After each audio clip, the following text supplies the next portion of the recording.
Un flashback dans cette chronique-là du 23 dernier pour justement nous permettre d'avoir une idée de ce qui va être, on va dire, le plat de résistance de cette causerie de ce matin au Lali.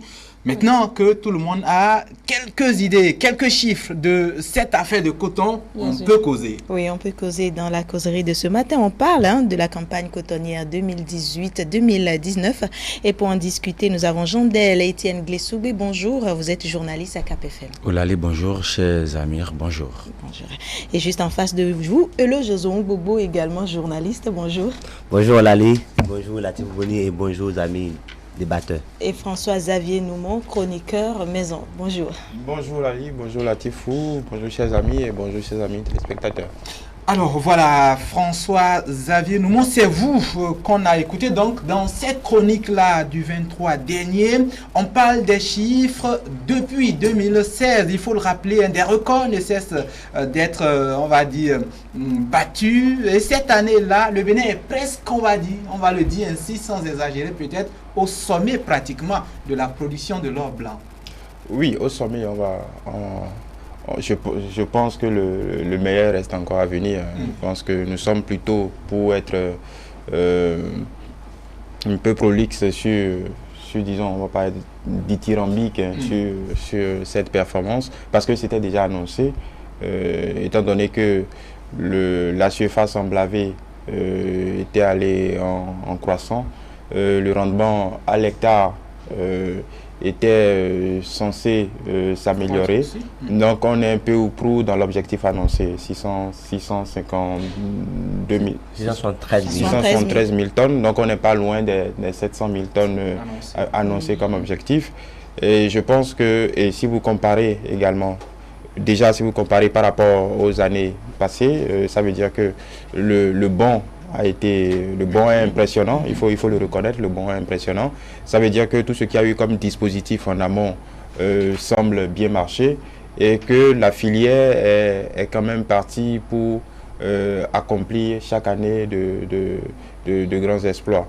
Et si on compare avec cette campagne, avec la sous-région, on est pratiquement en tête de peloton, peut-être avec le Mali, parce que le Burkina a connu des fortunes pas très heureuses pour cause de la pluviométrie et des régions qui sont déstabilisées un peu par le terrorisme, ce qui fait que la récolte qui était annoncée autour de 800 000 tonnes, puisque l'année passée ils étaient autour de ces eaux-là, la récolte a été, la campagne a accouché pratiquement de la moitié de la performance de l'année passée.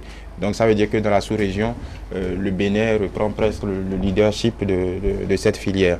Maintenant, il va de soi que ça a une conséquence directe sur les recettes d'exportation.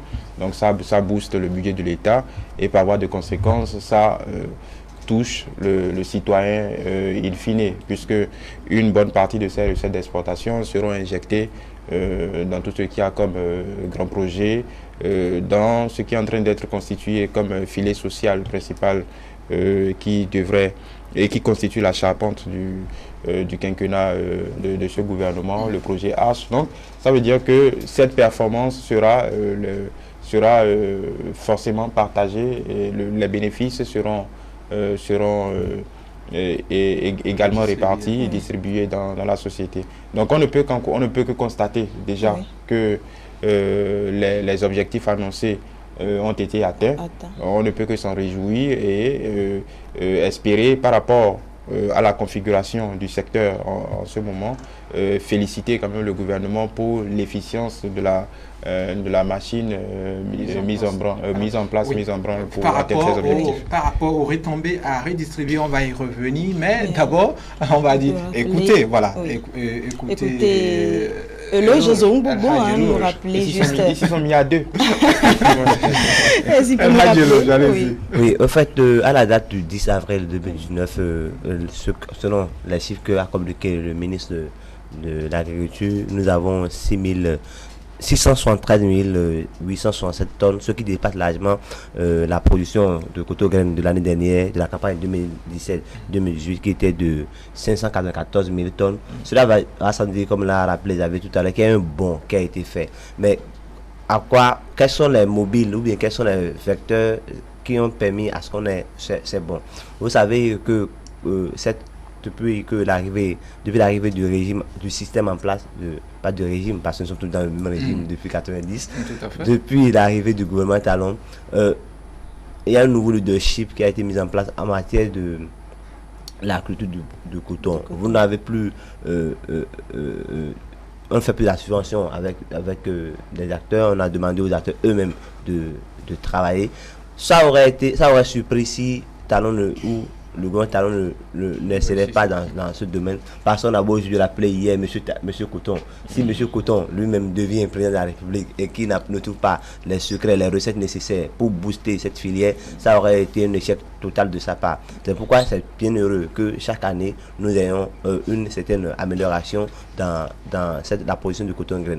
Et comme l'a dit Xavier, ce n'est pas encore la fin du monde. Parce que quand vous êtes à 673 867 000 tonnes, quand vous l'avez dit que vous pouvez faire 700 000 tonnes et que vous êtes, pour la prévision, que vous êtes substantiellement à 673 000 tonnes, c'est presque la même chose, mais il faut rêver, aller loin. Nous tenons aujourd'hui le leadership en matière, le lead dans l'Afrique de l'Ouest, mais il faut pouvoir travailler davantage à améliorer nos performances parce que c'est ça qui va permettre à ce que notre pays puisse aller un peu de l'avant parce qu'on n'avait pas plusieurs produits qui nous permettent d'avoir une recette d'exploitation. Je crois que c'est le coton et quelques rares choses, mais c'est le coton, c'est le coton principalement.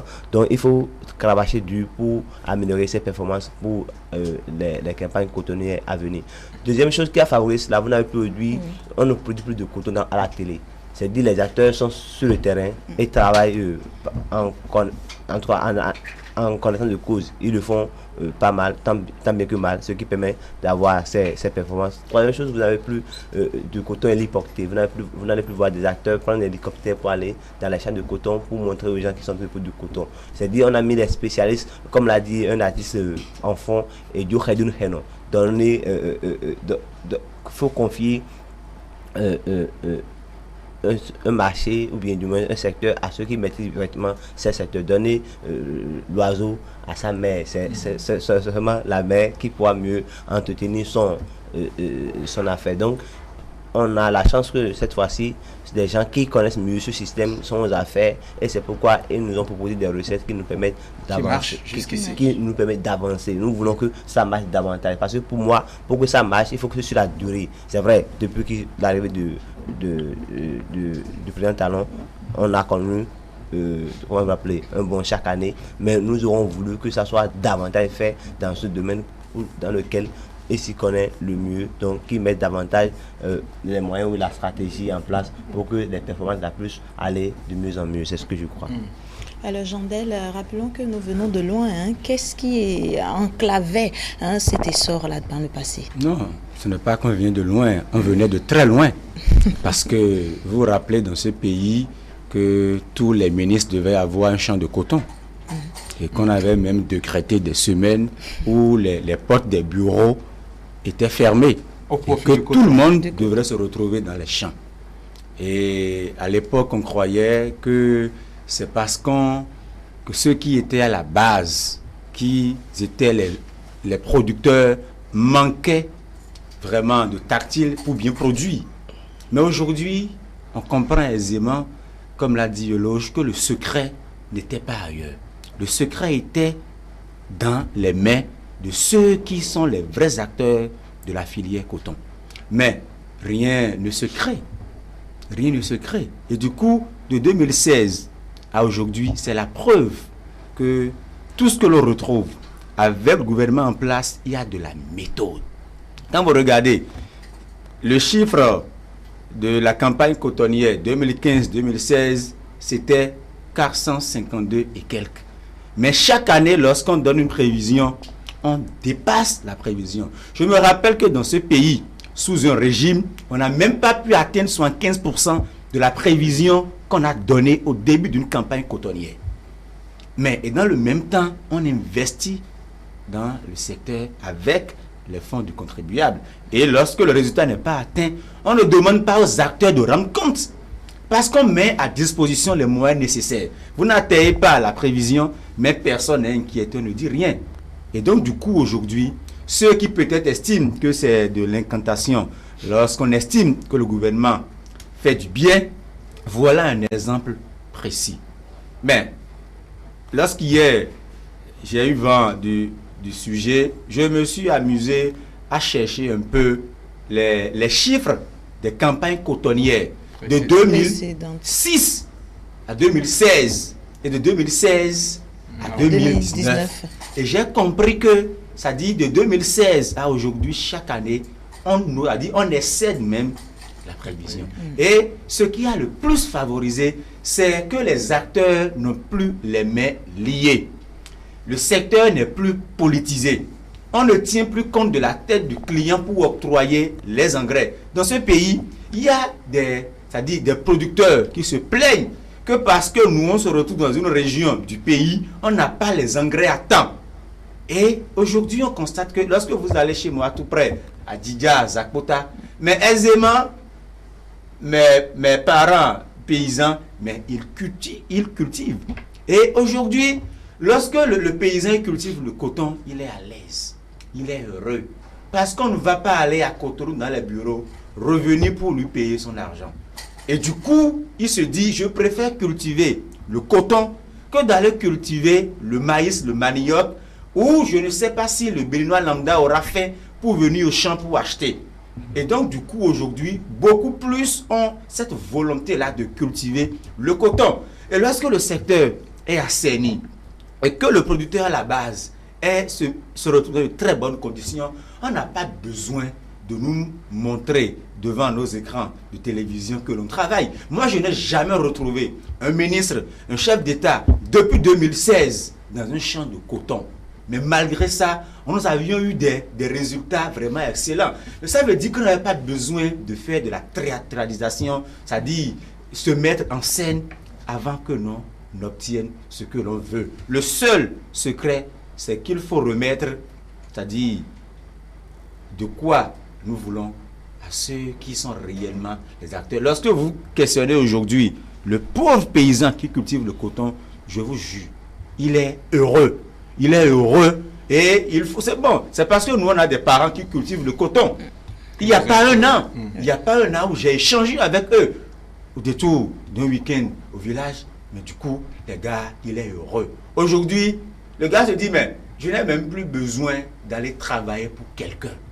Parce qu'avant, lorsque il travaille dans son champ, peut-être 4 jours il fallait fallait travailler, il fallait faire des jobs. Des jobs d'abord avant de jouer les deux bouts. Le gars dit c'est-à-dire on peut le comparer à un fonctionnaire. Voilà. Que c'est tout comme s'il a un salaire et il sait que lorsque je produis, l'argent est là pour moi. Ça suivra. Ok. Oui. Alors, une réaction de François Xavier sur, notamment, on va dire, l'aspect des subventions avant. Est-ce qu'aujourd'hui ça continue? Est-ce que l'État continue pas soutenir financièrement, injecter financièrement des choses à ce secteur-là? L'autre chose aussi, une réaction sur ce qui a favorisé ces bons-là qu'on a connus depuis 3 ans. Non, déjà, il faut préciser dans la suite des idées de mon confrère que si on accomplit ces performances-là année après année, c'est que forcément les acteurs, ceux qui sont en premier maillon de chaîne, les cotoculteurs, se retrouvent aisément dans la distribution des dividendes de cette filière. Maintenant, vous vous souvenez qu'à l'arrivée de ce gouvernement, les subventions, la première décision a été de supprimer les subventions que l'État accordait pour faciliter l'acquisition des intrants aux agriculteurs. D'abord, ça, c'était le bon sens économique. Parce que pour un secteur privé, parce que les gens, c'est vrai que dans l'esprit, tellement qu'on a gongonné autour du coton pendant des années, que le Béninois lambda considère que le coton est sa chose, pratiquement le coton nous appartient à tous, une affaire nationale. Alors que le coton, l'industrie du coton est une affaire entièrement privée. Ce n'est pas comme le pétrole, donc ça ne nous appartient pas à tous, ça appartient d'abord, ça concerne en premier lieu aux producteurs et à tous les autres acteurs du système. Donc il y avait un non-sens économique que l'État injecte de l'argent pour des bénéfices privés. Sauf que vous-même, quand vous parlez du coton à l'étranger, vous parlez des subventions. Oui, ça c'était, vous savez, le Bénin, on va dire, s'est conformé aux règles simples de l'OMC. C'est-à-dire que toutes les filières d'exportation dans quel pays que ce soit, du commerce, oui, tous les pays, tout ce qui a comme filière d'exportation devrait être débarrassé des subventions pour ne pas fausser la concurrence. Tout le monde ne joue pas le franc jeu. Les grandes puissances qui font près de 90% de la production mondiale, les États-Unis, la Chine, subventionnent à foison leurs agriculteurs et dans tous les domaines. Mais seulement qu'il faut dire qu'ils en ont la capacité. Il faut déjà se poser des questions. Est-ce que nous avons la capacité de débourser? Je pense chaque année c'était près de 10 milliards, quelque chose comme ça, de débourser ça. Et l'autre chose aussi, c'est que ça allait directement dans la poche de ceux qui fournissent les intrants habituellement. Donc c'était d'abord un gage de confiance que le chef de l'État accepte de se désengager de ce secteur. Là maintenant, on avait les acteurs face à face, sans intermédiaire, pour ne pas parasiter un peu la ligne, pas des calculs politiciens, comme le confrère l'a souligné, pas des objectifs inavoués, ainsi de suite. Donc aujourd'hui, nous avons les cotonculteurs qui savent dès le début de la campagne à quoi s'en tenir. Et il y a un déploiement, intéressant de tous les acteurs. Il y a une certaine coordination dans la façon dont chaque année la campagne est préparée. Et encore une fois, il suffit de prendre le pouls dans quelques régions. Manikwara, c'est le fief, on va dire, c'est la capitale du coton. Il faut dire que, comme le confrère l'a souligné, les cotonculteurs sont plus que jamais motivés à donner le change au gouvernement qui, disons-le, déploie tout ce qu'il y a comme arsenal pour les mettre dans les bonnes conditions. Les intrants à temps, un encouragement pas des subventions, des financements pour permettre aux acteurs d'acquérir un peu plus d'espace, puisque l'objectif, c'est d'aller un peu plus, d'augmenter la surface emblavée chaque année qui passe, et surtout d'améliorer par la qualité des intrants et le traitement des sols, le rendement à l'hectare. Parce que plus sur la même surface, sur 1 hectare, vous avez un peu plus de rendement que l'année à une année N, un peu plus de rendement qu'à l'année N-1, ça veut dire que vous faites forcément une belle affaire, puisque vous dépensez pratiquement, vous avez pratiquement le même investissement pour des rendements plus grands. Et ce sont ces objectifs qui sont concomitants que le gouvernement a affichés par la voie du... Les acteurs des pôles devraient se charger notamment d'accompagner les producteurs.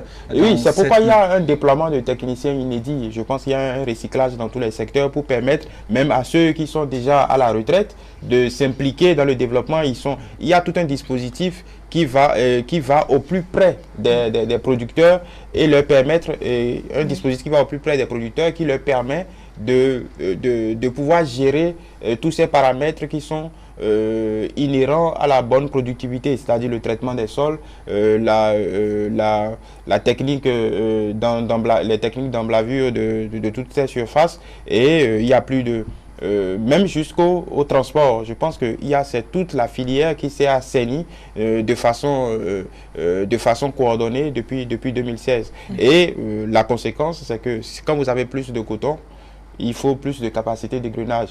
Donc là aussi, il y a un apport qui a été fait, des investissements qui sont en cours depuis, je pense, depuis 1 année et demie pour améliorer, pour augmenter les capacités d'égrenage du coton. Donc ça veut dire que tous les intervenants dans la filière, à un moment ou à un autre, trouvent leur compte. Et encore une fois, ce n'est que bénéfice pour les finances publiques. Le Jason Bobo, parlons de la distribution. Qui profite de ces bons chiffres?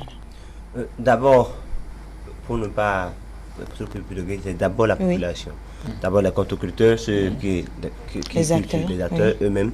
Et deuxième chose, c'est que ce qu'on ne dit pas souvent aux Béninois, c'est quand on produit du coton et que nous avons une grande capacité comme ça, c'est qu'on crée indirectement de l'emploi aux jeunes dans ces régions-là. Parfois, on ne le voit pas cela, alors que c'est une chose très importante dans cette chaîne. Parce qu'il faut des jeunes pour peut-être le transport, il faut des jeunes pour un certain nombre les camions, donc un certain nombre d'activités qui concourent à absorber les jeunes sans emploi ou sous-emploi qui sont sous-employés dans ces régions. Donc c'est d'abord quand nous faisons de très belles performances, c'est que le climat des affaires s'améliore un temps un peu dans notre pays. Voilà. Et puis aussi, c'est une bonne affaire pour l'économie nationale. Pour être plus précis. Voilà un peu ce que je peux vous dire par rapport à cela. Voilà, Jandel. Non, je pense qu'il y a d'autres acteurs qui en profitent. Parce que pour la campagne cotonnière, il faut aménager les pistes. Et aujourd'hui, pratiquement, on n'entend rien. Mais ça se fait dans l'ombre. Et en dehors de ça, il y a les transporteurs. Aujourd'hui, les transporteurs, ils sont heureux. Aucun transporteur ne vous dira ils ont pris mon camion pour le transport du coton. Pour la campagne cotonnière 2016-2017, je n'ai pas été payé. On a enclenché pour 2017-2018. Non. Au détour des 3 ans de gouvernance du président Patrice Talon, on a écouté les transporteurs qui ont dit dans ce pays, l'État leur devait plus de 5 ans où ils se sont mis au service de l'État béninois pour transporter l'or blanc. Mais pendant 5 ans, chaque jour, ils ne trimbalaient que trésor, maison, des bons, mais qui n'ont jamais été payés. Mais que depuis 2016, lorsque tu transportes un camion de coton, et quand tu reviens automatiquement, tu es payé. Quand c'est comme ça, est-ce que le transporteur va préférer aller garer son camion au port pour espérer transporter d'autres marchandises que de rester dans les champs de coton? Et ça crée aussi de l'emploi indirectement. Et du coup, lorsque c'est comme ça, on ne nous dira pas que bon, voilà, on a produit. Vous savez que dans ce pays, on a raisonné des camions où on a dit... Réquisitionné. Bon, on a réquisitionné des camions, on a dit, vous ne ferez rien que le transport du coton. Est-ce qu'on a besoin de ça?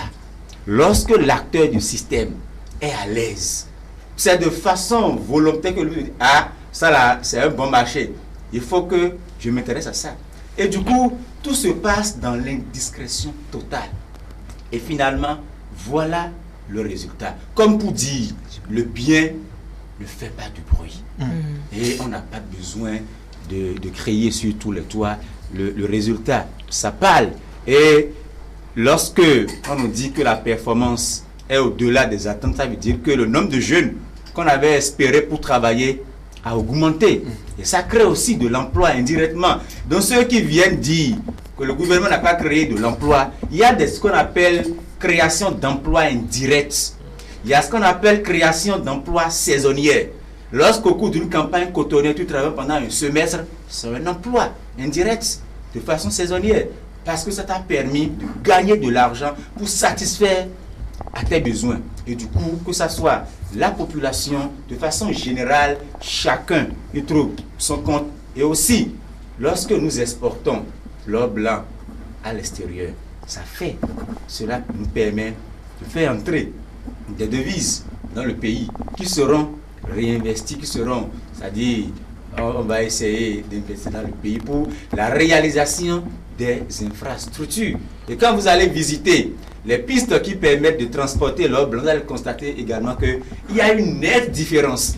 C'est-à-dire on ne le fait pas uniquement pour la campagne cotonnière, mais on le fait sur une longue durée pour permettre également à la population d'en bénéficier. Et tout ça, c'est de la méthode. Quand on met de la méthode dans une action, le résultat est toujours là. Voilà. François, sur l'aspect de l'emploi. Oui, les conséquences, il y a énormément de conséquences qui disons, vont forcément irriguer la société que nous formons. Déjà, des recettes d'exportation en hausse, forcément, ça veut dire que le niveau d'investissement du gouvernement, en tout cas, ce qui est prévu habituellement dans le budget de l'État devra augmenter. Donc ça veut dire quoi? Ça veut dire que les conséquences, les bénéfices de ces exploits-là, de ces performances impacteront forcément soit les circuits sociaux, parce que déjà c'est le plus important. Les Béninois veulent les Béninois l'ont assez gongonné. Ils veulent sentir quand même les retombées des beaux chiffres. Les beaux chiffres. Alors qu'il va de soi qu'il faut d'abord produire, il faut déjà créer la richesse avant d'espérer bénéficier de la redistribution. Donc forcément, il y a, vous savez, les challenges que le gouvernement s'est fixé de façon très ambitieuse sont pléthores. Donc il y a tellement de secteurs que le gouvernement ambitionne de révolutionner, qu'il y a aussi dans le même temps un grand besoin d'investissement. Donc forcément, avec la hausse des recettes d'exportation, il y aura comme incidence directe une plus grande disons implication dans le volet investissement du gouvernement. Maintenant, au-delà de ça, il y a toujours, puisque c'est ce qui m'importe réellement, il y a toujours le pari de la transformation à gagner. Parce que en gagnant ce pari, nous créons encore plus d'emplois de façon pérenne. C'est vrai que les capacités de grenage vont nous aider à, disons, ne pas exporter, déjà gagner un peu plus dans la chaîne de valeur, mais le pari de la transformation, le ministre de l'Agriculture, il y a une année de cela, s'était prononcé sur un plan qui devrait remettre en capacité de production les installations je pense qu'il avait parlé de l'entreprise Coteb, de Parakou. Sobetex, je pense, si je me trompe bien, de l'Ocosa. De l'Ocosa, remettre quand même en ordre de marche ces industries qui devraient nous permettre quand même de gagner encore quelque part de marché dans la chaîne de valeur. Maintenant, il avait ciblé quelques pays pour nous aider à consentir à ces investissements, la Chine notamment. Donc, à la date d'aujourd'hui, je ne sais pas exactement, je ne saurais dire exactement où en est ce projet, mais il est capital et important que voilà, ce volet-là soit pris à bras le corps. Je sais que les pays alentours, par exemple le Burkina, a consenti ces dernières années à de gros investissements dans le secteur pour installer, je pense que l'année passée on parlait d'investissements autour de 300 millions de dollars pour installer de grosses entreprises de transformation pour fabriquer de la fibre, pour fabriquer du fil, parce qu'il faut dire que la fibre qui est produite en Afrique de l'Ouest est plutôt de bonne qualité sur le marché international. C'est une fibre qui est recherchée. Ce qui fait même que les Burkinabés avaient adopté en termes de plan de coton, un plan génétiquement modifié de Monsanto il y a quelques années. Ils s'en sont sortis parce qu'ils sont revenus à leur fibre habituelle parce que la qualité n'était pas au rendez-vous. Donc ils préféraient moins de quantité pour plus de qualité. Donc la fibre produite en Afrique de l'Ouest a plutôt une bonne presse et affiche plutôt une bonne qualité et plutôt de nature à nous faire gagner des parts de marché à l'international pour peu que nous investissions aussi dans la transformation. Ça crée de l'emploi, ça permet aux Béninois aussi ça permet de lustrer un peu leur fibre patriotique et ce n'est pas plus mal. Donc il y a ce pari-là, après la performance brute de production, il y a ce pari-là d'investir dans la transformation pour pouvoir créer de l'emploi sur une longue durée, pour pouvoir soutenir aussi la croissance, parce que ce qui est important aujourd'hui, c'est de pouvoir, nous avons de bons taux de croissance, tout ça c'est quelque chose d'acquis, de bons taux de croissance, mais pour pouvoir créer de l'emploi sur longue durée, il faut pouvoir garder le cap à un certain niveau de taux de croissance pendant de longues années. Nous sommes aussi dans cette dynamique, mais ce qui est capital, c'est de pouvoir permettre à ce qu'une bonne partie de ce qui est produit chez nous soit transformé. C'est ce qui est fait aussi dans la filière cajou, même si les coûts mondiaux sont à la baisse ces dernières semaines, mais les capacités installées de transformation se font croissantes. Donc je pense que c'est le même pari aussi qui reste à gagner pour le coton, parce que simplement nous habillons tous, nous en avons besoin, donc forcément avec une bonne architecture, on l'a déjà connu dans ce pays, ça devrait revenir à la normale. Très bien. Le Jason Bobo, des succès certes, mais il y a des défis à relever. Le Mali semble mieux maîtriser les secrets de la productivité. Oui, il y a assez de défis à relever, ce n'est pas que dans la filière coton. Nous avons si nous voulons aller un peu au progrès social et économique, nous avons à à relever les défis dans plusieurs secteurs de notre vie économique et sociale. Par rapport au coton, je l'avais commencé, Xavier l'a su bien développé. Nous avons le pari de faire de la transformation au plan local. Parce qu'il paraît incongru que nous produisons une grande quantité de coton et que nous n'arrivons même pas à nourrir les entreprises que nous avons sur le plan local, Coteb, Cité et toutes les entreprises qui travaillent le coton. Nous n'arrivons pas à leur fournir la quantité de coton qu'il faut pour tourner. Je ne dis pas encore c'est juste pour la transformation au plan local. Parfois, notre quantité de production n'arrive même pas à alimenter ces entreprises. Ce qui fait que parfois ces entreprises ont des problèmes à fonctionner.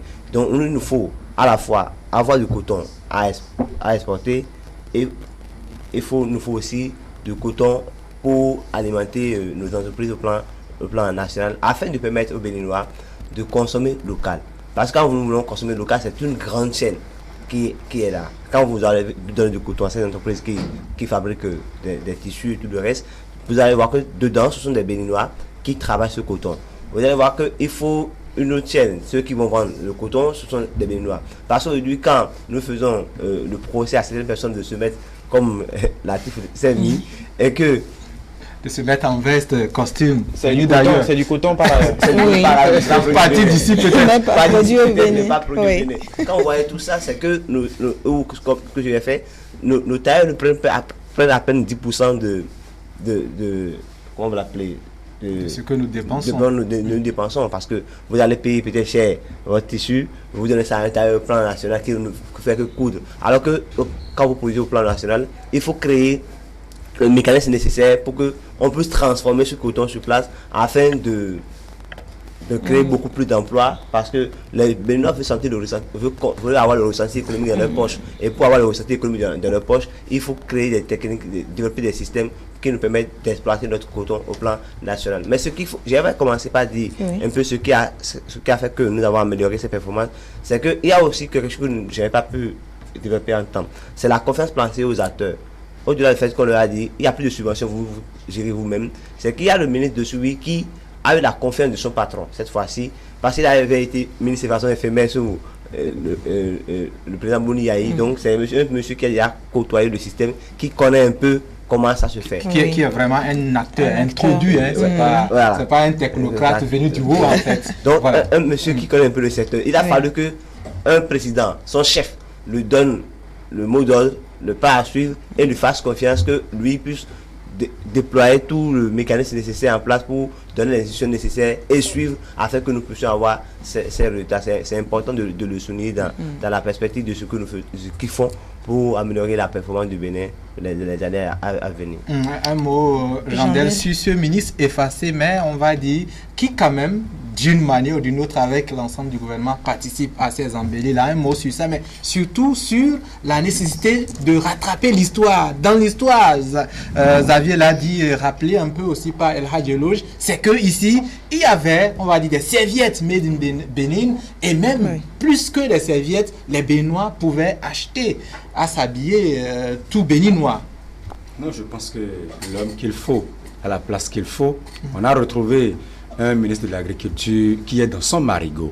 Vous l'aviez dit, ce n'est pas un technocrate, et c'est quelqu'un qui a côtoyé les acteurs du milieu il y a quelques années, même si c'était de façon éphémère, ça n'avait pas duré.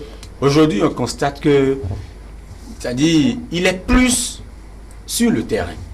Et lorsque quelqu'un se retrouve dans son marigot et maîtrise le système, on ne peut que lui faire confiance lorsque le chef aussi sait là où il va.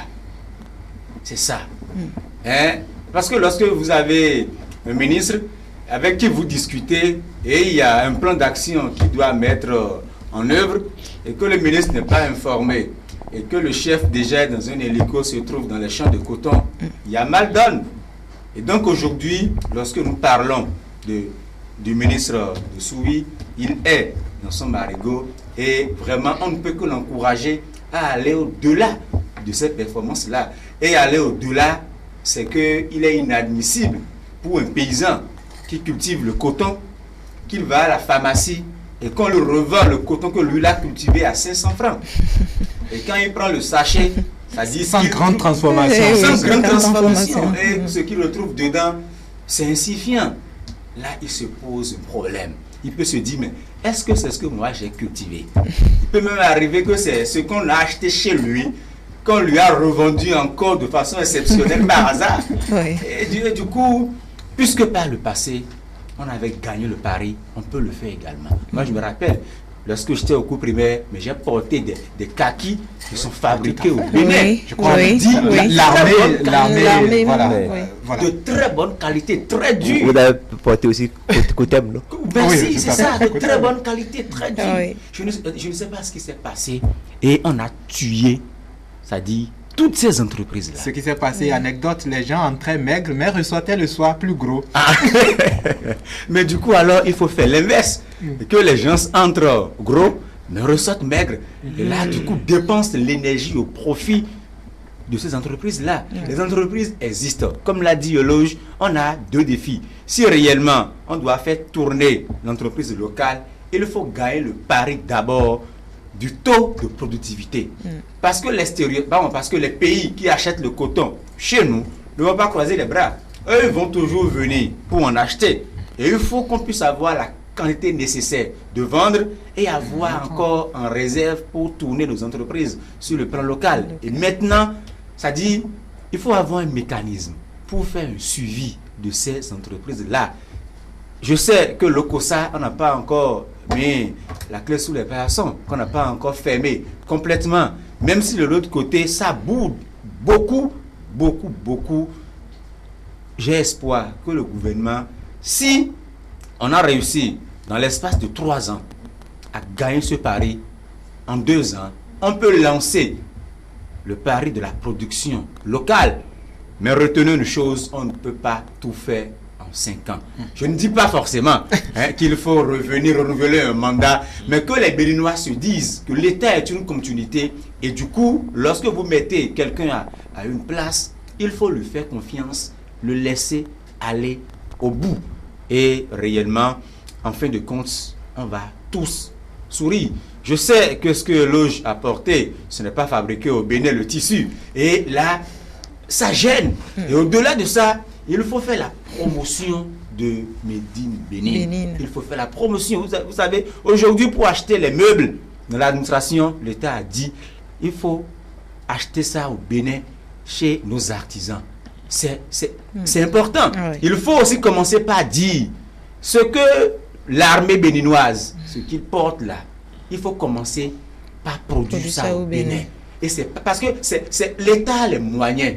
Et c'est lorsque l'État s'engage, prend le devant et que l'on fabrique, c'est-à-dire le tissu qui permet de coudre l'uniforme là dans nos entreprises locales au Bénin, là, le citoyen lambda. Vous touchez à des chasses gardées. Non,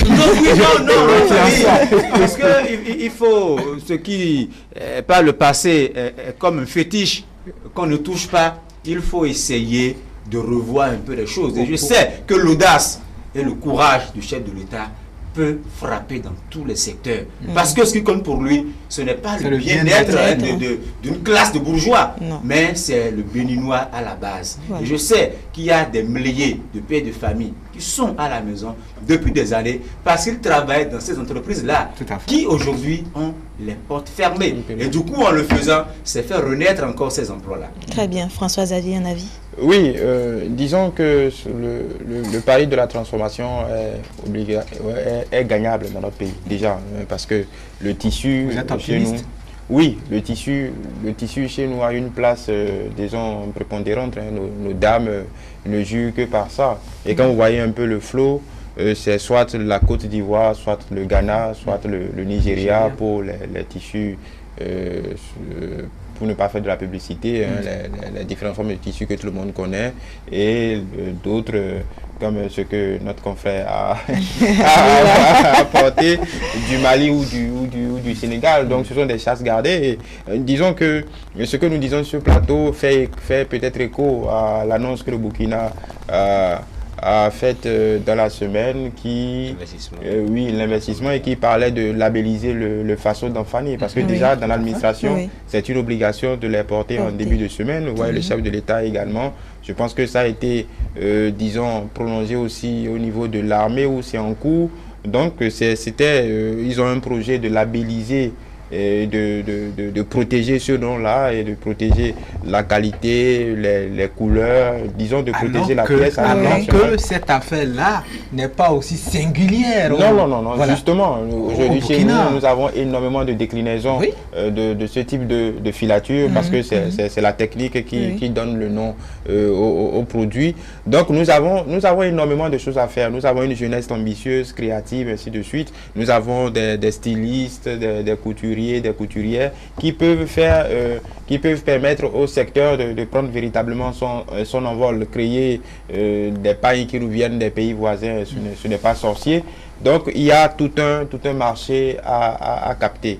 Donc je reste convaincu que les investissements dans le secteur sont prévus pour pouvoir permettre, il n'en demeure pas moins qu'il y a quand même une petite production, quand on parlait de serviettes, et ainsi de suite, il y a encore une production qui nous vient du mono. Donc il y a quelques unités qui ont repris, je pense, la suite de la Sobetex que vous utilisez. Je pense que la Sobetex en l'état n'existe plus.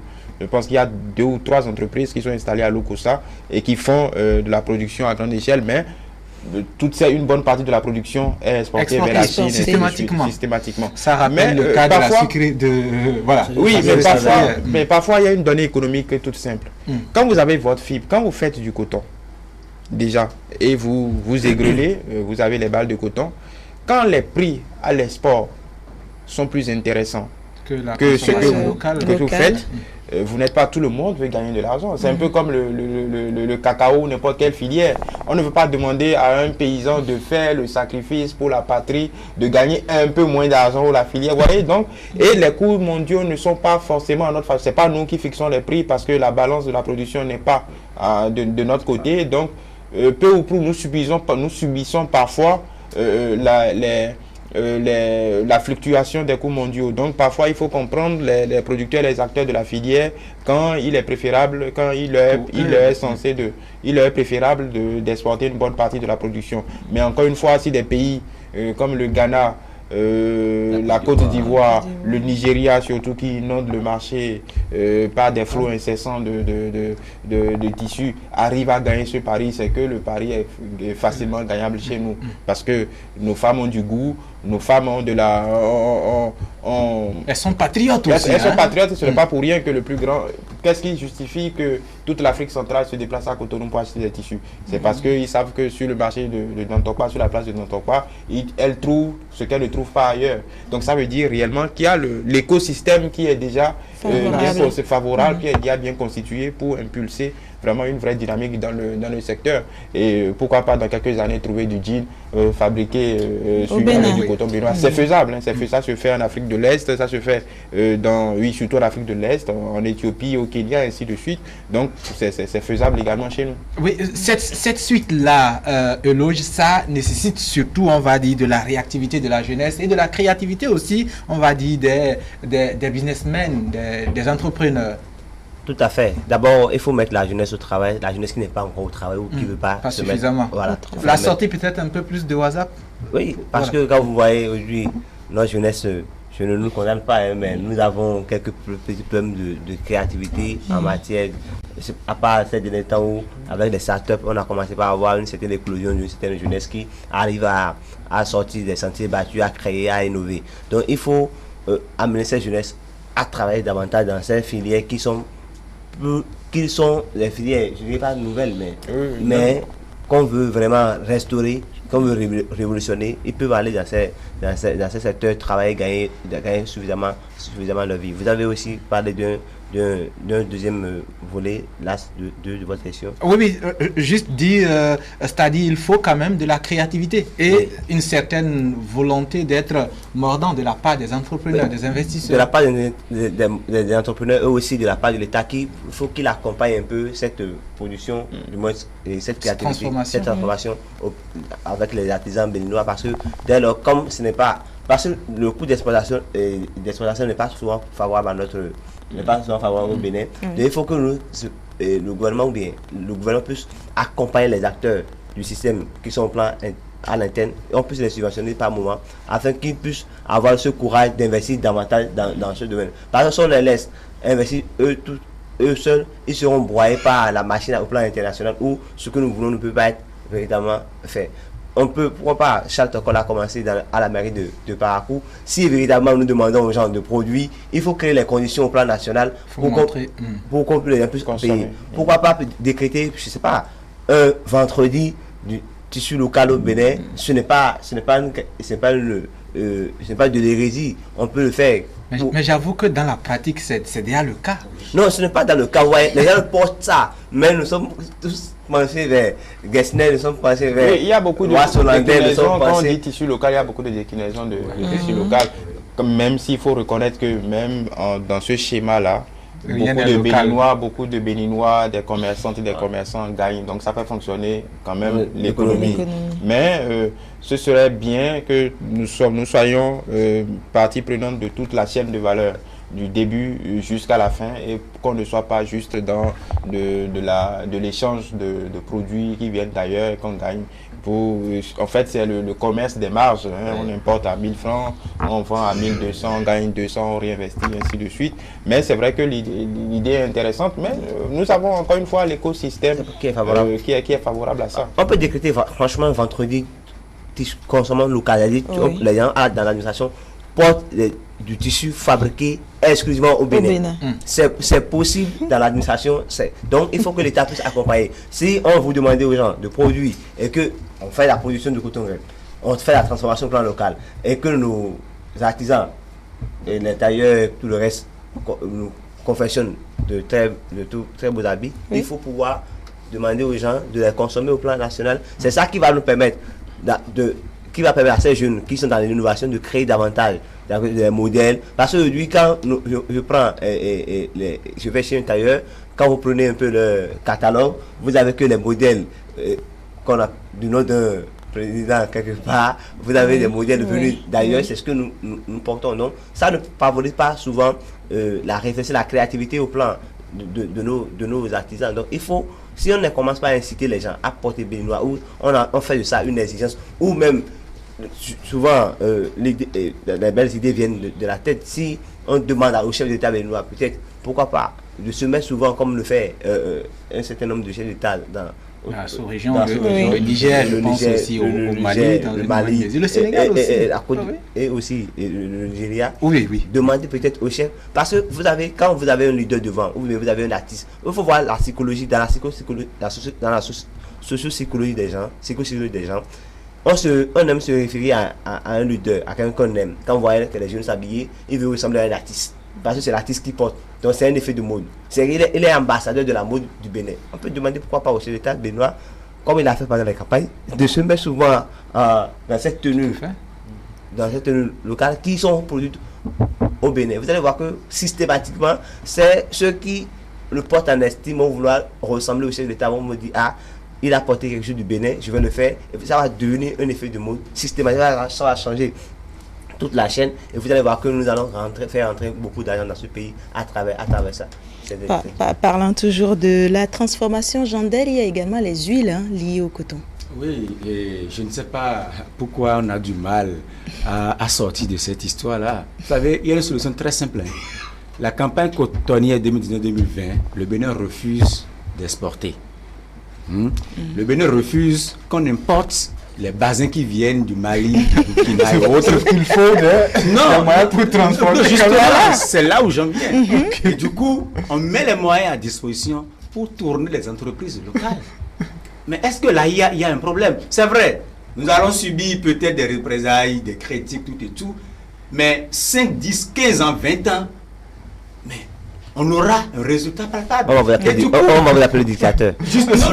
Non, mais c'est pour une bonne cause. Lorsque même on décrète un vendredi pour être en tenue locale, mais ce que logement on a on n'a pas fabriqué ça au Bénin. C'est peut-être le Mali ou le Burkina. Mais est-ce que là c'est vrai? On dira peut-être on n'est pas habillé à la française, c'est tenue locale, mais ça ne nourrit pas l'économie locale. Ça nourrit, mais pas totalement. Non, ça nourrit pas suffisamment. Pas suffisamment, il a gagné suffisamment. Et donc, du coup, si on reste dans le schéma que l'économie, on s'enferme entièrement. On s'enferme entièrement. On ferme les yeux sur les cris, sur tout ce que les gens nous diront de nous dans la sous-région. Mais il y a un défi, c'est assurer réellement la productivité sur le plan national et après maintenant contraindre tout le monde. Parce que même si on contraint les gens à s'habiller en tenue locale et que du coup sur le marché, c'est vrai on a des pailles qui ne sont pas fabriquées au Bénin, le gars va se mettre en tenue locale, mais il n'a pas porté Made in Bénin. Et donc, il faut d'abord assurer qu'il y a la quantité nécessaire sur le marché pour permettre aux gens de le faire. Aujourd'hui, dans l'administration, peu de gens, à partir du jeudi, vendredi, s'habillent encore en costume, ni en pantalon marche longue. Très peu. C'est déjà un effet. Ça veut dire que le pari est gagné déjà sur un plan. Il reste le pari de l'importation. Au Bénin, nous favorisons plus l'importation et personnellement, j'ai toujours été contre cela. Parce que en le faisant, on contribue à développer l'économie des autres pays. Pourquoi ne pas essayer ma thérapie une fois et vous allez voir que le Bénin va en sortir. Oui, je pense que même le nationalisme a des limites parfois. C'est une thérapie extrême. Même vous proposerez ça au Parti communiste chinois, ils vous diront non, ce n'est pas faisable. Mais l'esprit, je comprends l'esprit. Mais en réalité, de façon technique, il y a déjà quelques paliers à gagner. Parce qu'en réalité, ce qui, à part le défi des coûts mondiaux de ces matières premières-là, il y a d'abord les coûts de production. Vous savez, aujourd'hui, il est plus facile et plein de commerçantes, beaucoup de commerçantes béninoises le font, béninoises et béninois le font. Imaginez, le coton est produit ici ou au Mali, ainsi de suite, est exporté en Chine, est transformé en pagne, revient et est encore plus compétitif que ce qui est produit au Ghana, au Nigeria à côté. Parce que les coûts de production sont très faibles. Donc, quand vous n'arrivez pas à concurrencer ce type de goulot d'étranglement, vous pourrez avoir toutes les bonnes volontés du monde, vous n'arriverez pas à gagner le pari. C'est pourquoi je demandais qu'on subventionne au plan national. Oui, même la subvention. Pourquoi la subvention? La subvention aussi a des limites. Parce qu'en même temps, vous êtes en train de produire pour gagner assez d'argent pour investir dans les secteurs qui priment. Si dans le même temps, vous sortez, vous décaissez de l'argent pour subventionner en réalité, c'est une avance sur ce que vous voulez gagner. À la fin du cycle, c'est de l'intelligence économique. Quand vous commencez par subventionner ces produits comme ça, c'est que vous avez un objectif, un idéal à atteindre. Vous vous dites, si nous faisons en grande quantité et que les gens au plan national commencent par le porter et que vous avez mis en place tout un mécanisme pour être pour le chef d'État, les ministres, en tout cas, nos artistes, bref, ceux qui peuvent être ambassadeurs de cette la subvention, vous allez voir qu'automatiquement au plan international, ça commence par exemple, les gens commencent par vont vouloir vous imiter, vont vouloir se référer à la subvention n'est forcément vous allez voir que sur la durée, au bout de 5-10 ans, la manœuvre peut prendre et ça va. Oui, la subvention n'est forcément pas financière. Et déjà, je pense que le gouvernement a fait beaucoup d'efforts dans ce sens. Quand vous aidez, quand vous enlevez tout ce qu'il y a comme taxe à l'installation pour des entreprises, quand vous détaxez beaucoup, par exemple, les machines lourdes pour installer une entreprise, pour installer une unité de production, c'est une forme de subvention.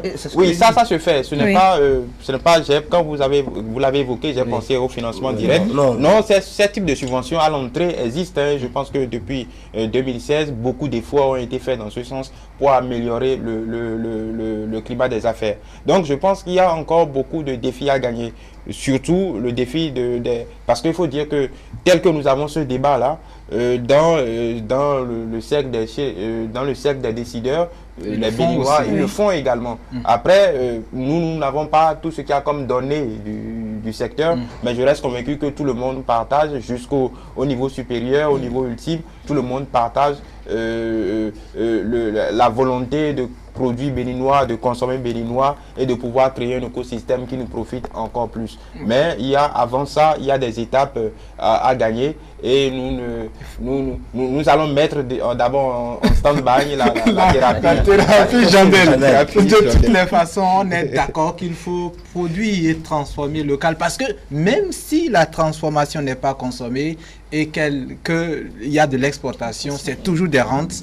Merci beaucoup, chers amis, d'avoir accepté faire ce débat-là. On va vous convier à des débats pareils de plus en plus, parce que quand les gens font des efforts, qu'il y a des retombées, il faut les mettre en lumière comme nous le faisons. Voilà. Voilà.